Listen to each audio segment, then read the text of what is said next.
2024 October 20-ന് നിലമ്പൂരിൽ പ്രവർത്തനം ആരംഭിച്ച വളരുന്ന നിലമ്പൂരിന്റെ മനസ്സറിഞ്ഞ് വളരുന്ന പ്രീമിയം ബ്രാൻഡഡ് ജ്വല്ലറി ഔട്ട്ലെറ്റ് ആയ തന്മയ ജ്വല്ലറി വിജയകരമായി 1 വർഷം പൂർത്തിയാക്കും.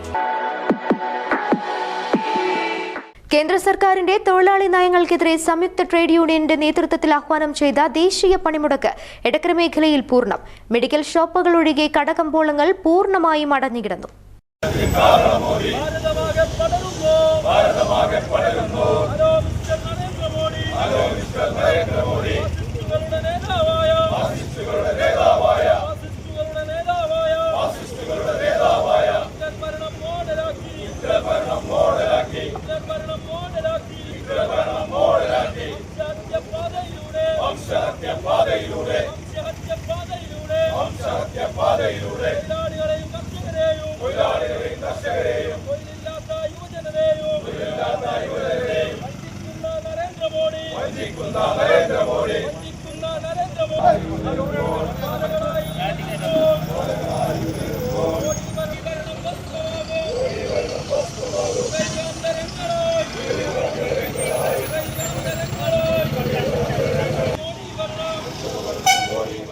സംഘടനാശേഷിയുള്ള മഹാപ്രസ്ഥാനങ്ങളാണ് ഈ പണിമുടക്കിന് നേതൃത്വം കൊടുക്കുന്നത്.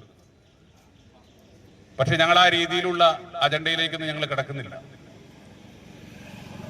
ഇന്ത്യയിലെ തൊഴിലാളികൾ സമീപകാലത്ത് നേരിട്ട ഏറ്റവും വലിയ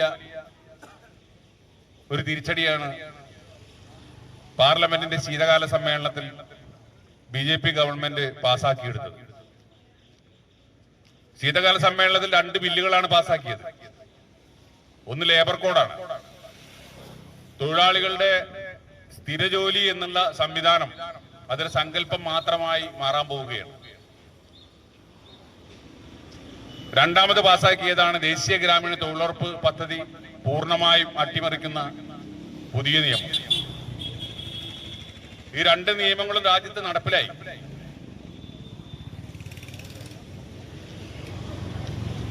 നമ്മുടെ കേരളത്തിൽ ഇതിന്റെ ഗൗരവം പൊതുസമൂഹത്തിന് ബോധ്യപ്പെട്ടതിലേറെ ഉത്തരേന്ത്യ സംസ്ഥാനങ്ങളിലെ കൃഷിക്കാർക്കടക്കം ഈ വിഷയം ബോധ്യപ്പെട്ടിട്ടുണ്ട്. അതുകൊണ്ടാണ് ലക്ഷക്കണക്കിന് ആളുകൾ അണിനിരക്കുന്ന കർഷക മാർച്ച് ഈ ലേബർ കോഡുമായി ബന്ധപ്പെട്ടുകൊണ്ട്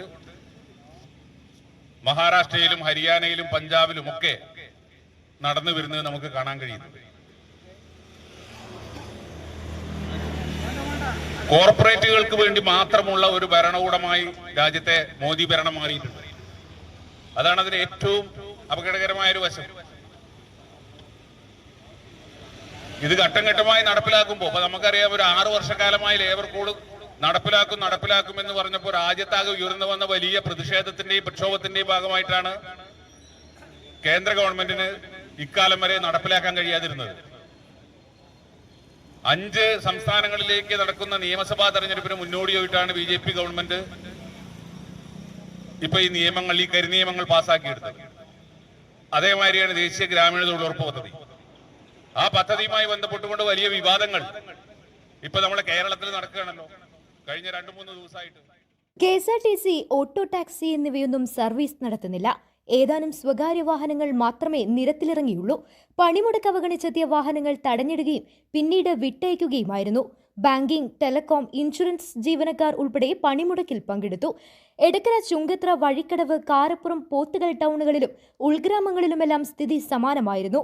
തൊഴിലാളി വിരുദ്ധ ലേബർ കോഡുകൾ പിൻവലിക്കുക, മഹാത്മാഗാന്ധി ഗ്രാമീണ തൊഴിലുറപ്പ് പദ്ധതി പുനഃസ്ഥാപിക്കുക, വൈദ്യുതി വിത്ത് ഭേദഗതി ബില്ലുകൾ പിൻവലിക്കുക, ഇൻഷുറൻസ് മേഖലയിൽ 100% FDI, ആണവോർജ്ജ മേഖലയുടെ സ്വകാര്യവൽക്കരണം എന്നിവയ്ക്കെതിരെയുമാണ് സംയുക്ത ട്രേഡ് യൂണിയനുകൾ പണിമുടക്കിന് ആഹ്വാനം ചെയ്തത്. സമരം CITU Edakkara area secretary MR Jayachandran ഉദ്ഘാടനം ചെയ്തു. AITUC സംസ്ഥാന കമ്മിറ്റി അംഗം M ഉമ്മർ അധ്യക്ഷത വഹിച്ചു. CITU Edakkara area president P Shaheer, MK Chandran, Bino Veenchappara, Anoop, Saji, Balakrishnan, A Anas എന്നിവർ സംസാരിച്ചു. പണിമുടക്ക് അനുകൂലികളുടെ നേതൃത്വത്തിൽ രാവിലെ എടക്കര ടൗണിൽ പ്രകടനവും നടത്തി. News bureau, Edakkara. സ്വന്തം ഹൈസ്പീഡ് ഇന്റർനെറ്റ്, നമ്മുടെ സ്വന്തം ഇന്റർനെറ്റ്.